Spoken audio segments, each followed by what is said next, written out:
Good evening, everyone. It's fantastic to be in the market, isn't it? Anybody else enjoying it other than me? Yeah, it's good. I see my dad's hand. That's good, isn't it? It's really a huge privilege to be here in this place. I've got to be honest with you. I had a dream about this place, and I've shared it with some of my closest friends of longing for this marketplace to be filled with people who simply come together to hear about who Jesus is. And so this, for me, it's very significant to actually be here this evening. When Tom shared with me saying about wanting to be in the market at some point, I was like, this would be a really good idea to meet together and to share together. And so it is a huge privilege to be here. And I don't really want to keep you that long tonight. I know that during the week, and especially for some, you're back in work after the summer holidays. Some of your kids are here tonight, which is fantastic. You've got probably guest school tomorrow. And we're kind of back into the swing of things. But I guess for here, this church on Tuesday, being in this marketplace, it's been a bit of a journey. I don't know if you've journeyed with us for a while with this church on Tuesday, but this church on Tuesday is kind of transformed into something else to some extent, hasn't it? If you've been journeying with us for some time, you'll recognise that actually this church on Tuesday has been something that has been transformative with regards to perhaps how we meet and how we gather and how we worship and how we hear from God and what God has to say to us. And what I've been really refreshed about is that the people who've shared on a Tuesday night, that the conversations that have come out of that afterwards have been things like, I've never heard it explained like that before. I've never heard something like that before. I've never grasped the knowledge of something like that before. And so these conversations on a Tuesday are conversations that have grown and grown. And if you've been with us on this journey of Church on Tuesday, you'll recognise that today, to some extent, is a significant point. It's roughly 12 months since we started on Church on Tuesday. And if you look around you, it didn't look like this when we started, did it? It certainly didn't look like this when we started. It looked a lot different. And it's a journey that we've been on. And personally, Eddie and I would like to thank you at Bridge Community Church for your genuine love towards us, your genuine support towards us, and your genuine forgiveness towards us. And we are so grateful for you and what you have done in our lives and served us and blessed us. And I can honestly say, after 12 months of doing church on Tuesday, I can honestly say to you that God is really good. And that God has been gracious and been kind to not only to Elliot and me, but also to you. God has been really good to you. To some extent, He has heard your cries and He's answered your prayers. Because there's this transformation that has begun to happen at the Bridge in Ratcliffe, which is beginning to transform things and change things around. I remember it was some time ago now, it was over 12 months, but I met with the leaders from Bridge Community Church, and I remember them sharing with me their heart for the town of Ratcliffe and for their church. I remember the conversation with those leaders and the heart of them not wanting the church to die, but for the church to live. You need to know that God has heard your prayer. So that the church at Ratcliffe is not to die, but it is to live. And in that life, there is going to be life abundant that perhaps you've not seen or experienced before. In fact, there will be an expression of life in the church at Ratcliffe that perhaps you've never seen or experienced.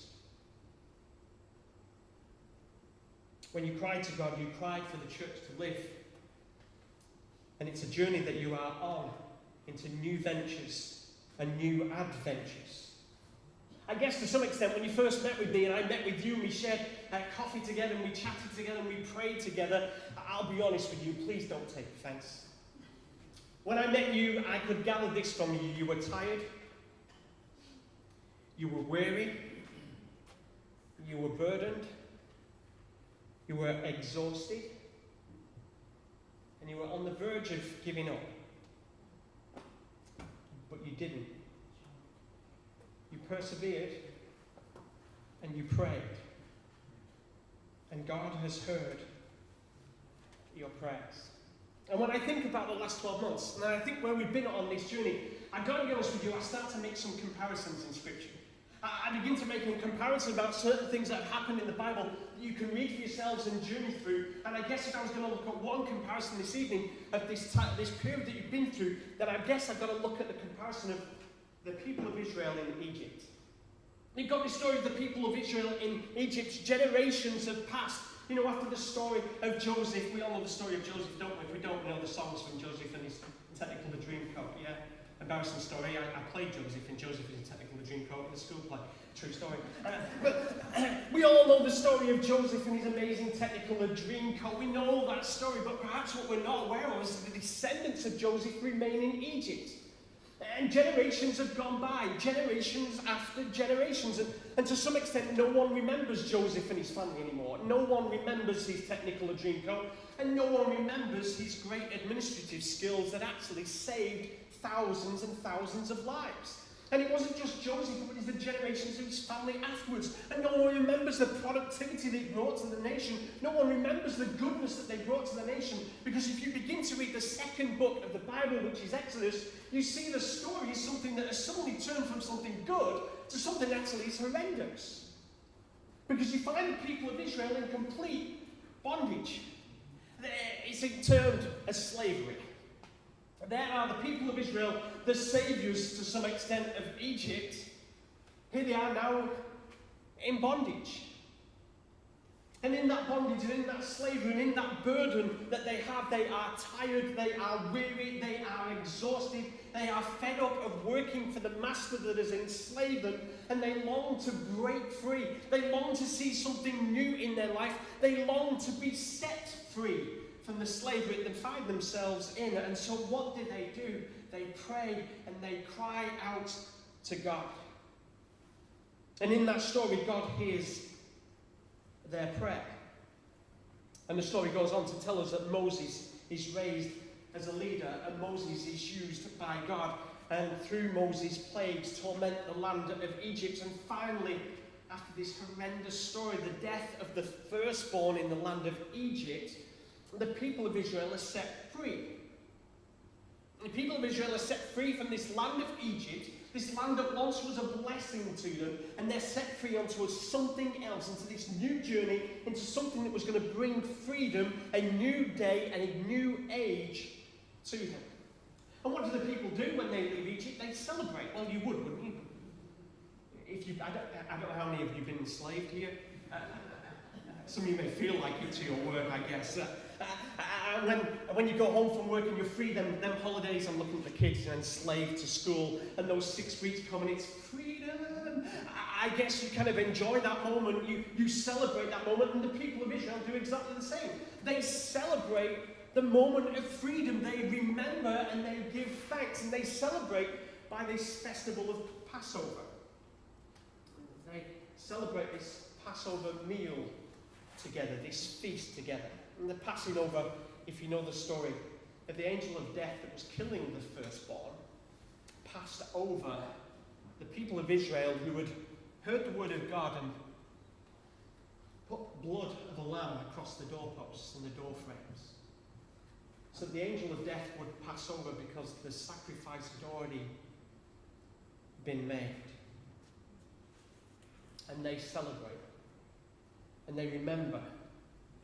And they give thanks. They remember where they once were. They remember where they are now. And they look forward to a wonderful future. And year after year, they remember and celebrate Passover. And you skip forward then a few thousand years and you have this story in the New Testament of the story of Jesus. And in John chapter 2, I don't know whether you have a Bible with you or not, and if you have, happy to turn to it. If not, then just when you get home, if you've got a Bible, go and read John chapter 2. If you've not got a Bible, go and see Tom afterwards, he'll get you one, I'm sure. John chapter 2 and verse 13. It was nearly time for the Jewish Passover celebration. So Jesus went to Jerusalem. In the temple area He saw merchants selling cattle, sheep, and doves for sacrifices. He also saw dealers at tables exchanging foreign money. I'm just looking out for you at the tables right now. And Jesus made a whip from some ropes, and he chased them all out of the temple. He drove out the sheep and cattle and scattered the money changers' coins all over the floor, and he turned over their tables. Then going over to the people who sold doves, he told them, "Get these things out of here. Stop turning my Father's house into a marketplace." And his disciples remembered this prophecy from the scriptures, "Passion for God's house will consume me." But the Jewish leaders demanded, "What are you doing? If God gave you authority to do this, show us a miraculous sign to prove it." "All right," Jesus replied, "destroy this temple, and in 3 days I'll raise it up." "What?" they exclaimed. "It's taken 46 years to build this temple, and you can rebuild it in 3 days." But when Jesus said this temple, he meant his own body. After he was raised from the dead, his disciples remembered he'd said this, and they believed both the scriptures and what Jesus had said. What's really interesting in this story, I don't know whether you've noticed or not, but what was very interesting in this story, what was once a celebration, this Passover meal, this is something that was enjoyed by many people freely, which was remembered with great joy, with great exuberance, which was remembered with a feast and with a meal and with prayers and with thanksgiving. When Jesus steps into this temple here, he sees something completely different from what the Passover celebration is supposed to be. When he steps into the marketplace there, he sees something very different to something that actually brought honor and glory to his Father. Because what he sees when he steps into that temple, when he steps into that marketplace, he sees something that is very commercial. He sees something that is very consumable. And he sees something that is very complacent. It's a warning for us here this evening. That we don't let what God has done and what God is doing to be turned into something that is commercial, to be turned into something that is consumer, and to be turned into something that is complacent.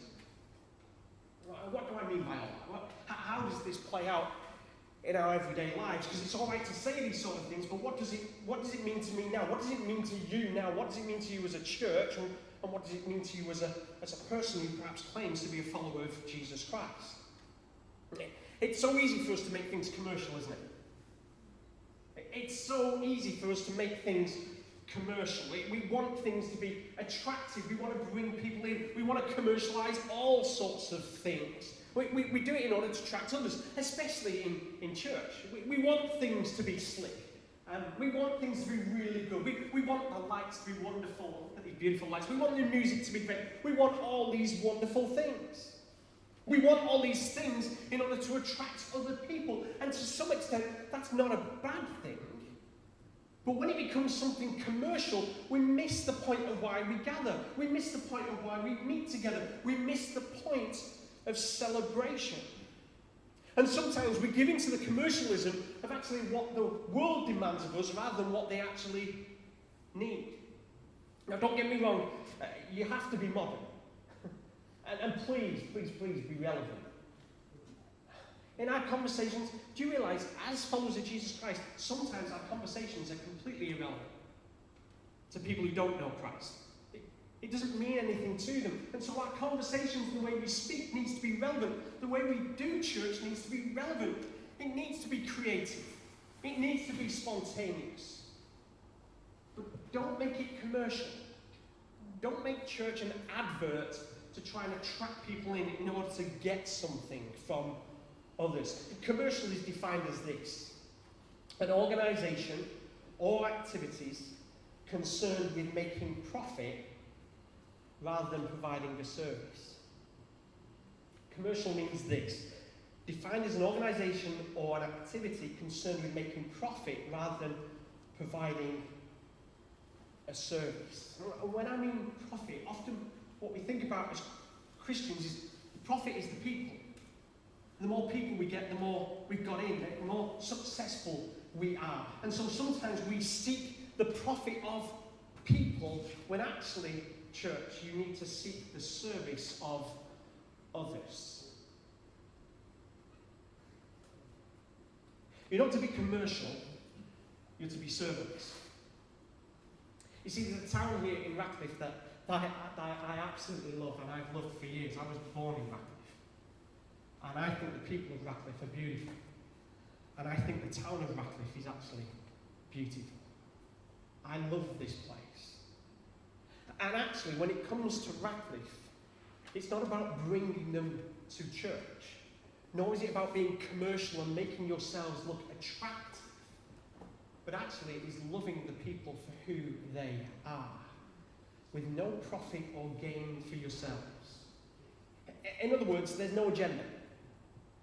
It means you love people because you simply love people. It means you serve people because you simply long to serve people. It means you give yourselves to other people because that's what Christ has done for you, and there's no agenda. Secondly, don't become a consumer. I've got to be honest with you, this happens in most of our churches. Dare I say it, and again, I don't want to offend anyone, most of us are consumers when we come to church.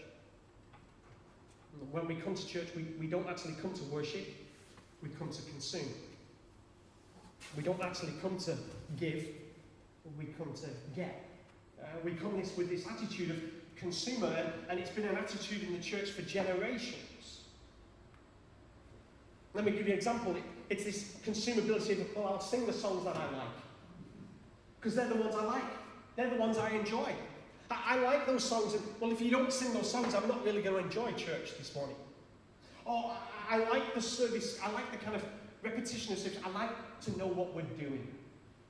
I like the comfortability of kind of the same thing over and over again. I like the routine of stuff. And if you do anything outside of routine, well, that's a bit of a shock to me, and I'm not going to enjoy church.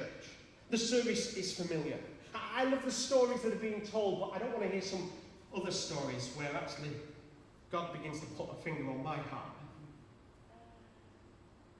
I also like the friends that I've made and accumulated as I've been to church. And if my friends aren't there, well, I don't think I'll go either.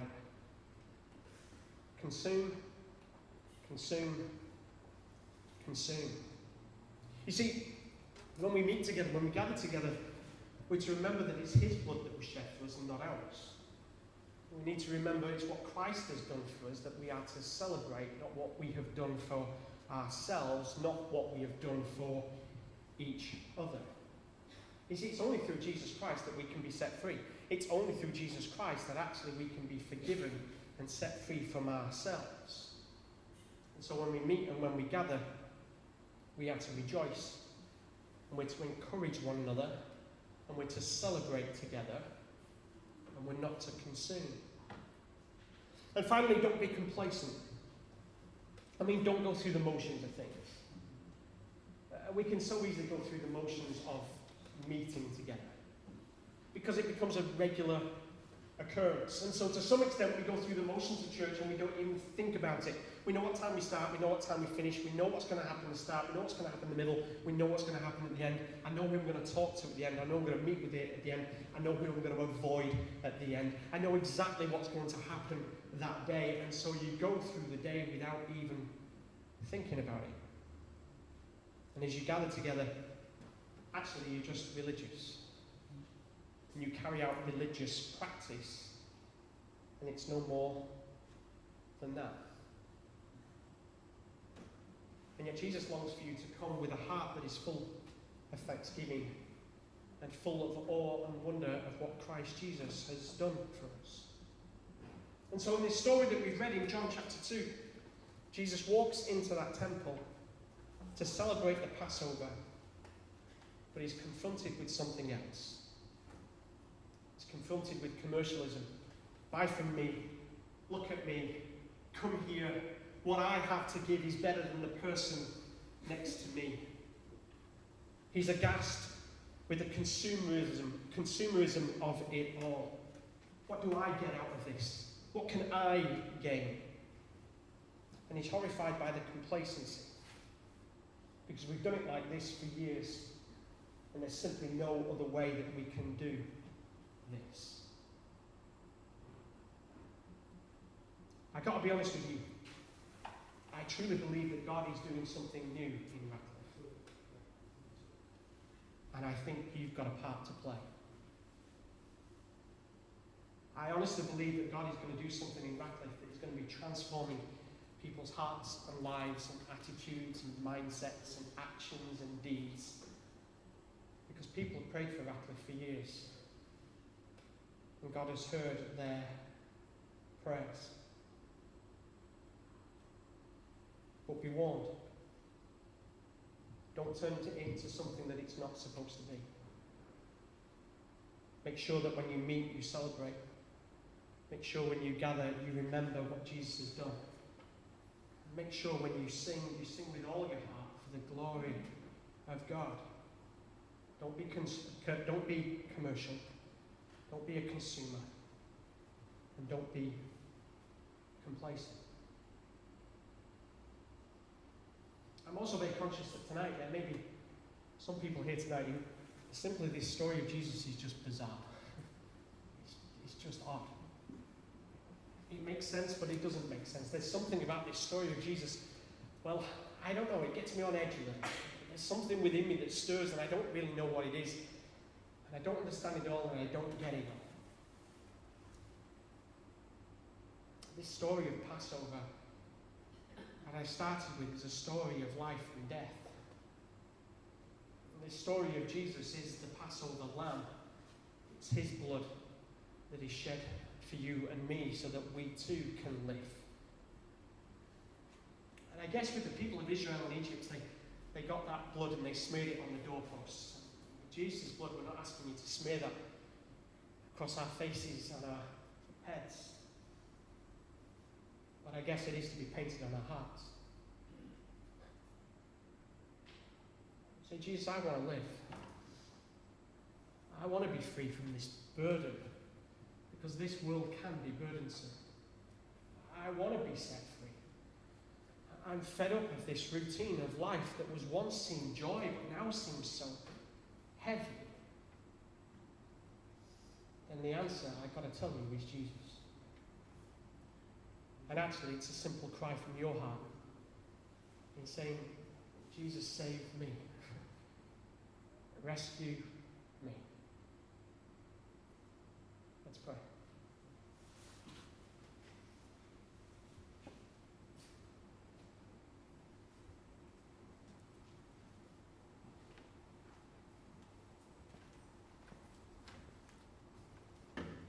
Heavenly Father, we thank you for this opportunity to be in this public place, to be able to worship you and to magnify your name and to sing praises to you and to declare your presence here amongst us. And we are so grateful, Lord God, for what you've done. We remember what it was like and we rejoice in what it is, but we look forward to what it's going to become. And so I pray, Lord God, that you will keep us focused on you, our hearts, our minds, our attitudes completely set on you, Lord God. That we don't long to go back to Egypt, but we long to go on to what you have promised us. And I pray, Lord God, for those here tonight who perhaps don't know you, that they've simply cried out in their heart tonight, Lord, save me. Jesus, save me. And that you too have heard their prayer. Bless us, Lord God, we pray in your precious name. Amen.